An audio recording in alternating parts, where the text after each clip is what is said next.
कोणत्याही मनुष्याची सध्याची स्थिती पाहून त्याच्या भविष्याची डर उडवू नका, कारण काळ इतका ताकदवान आहे की तो एका सामान्य कोळशालाही हळूहळू हिऱ्यात बदलतो.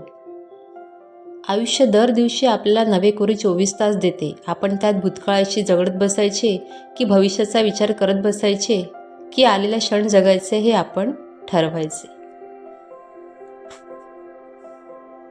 जीवनात जिंकण्याची मजा तेव्हाच येते जेव्हा बाकी सर्व तुमच्या हरण्याची वाट बघत असतात. आयुष्यातले काही क्षण हे एकांतात घालवत जा. सर्व प्रश्नांची उत्तरं तिथेच मिळतील, कारण तिथेच आपला संवाद फक्त आणि फक्त स्वतःशी होतो.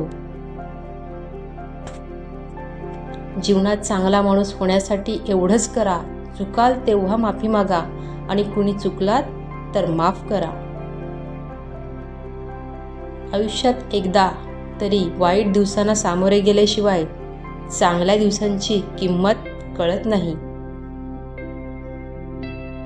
जेव्हा एक बीज काळोख्या अंधारातून, कठोर जमिनीतून उगवू शकते, तर तुम्ही का नाही?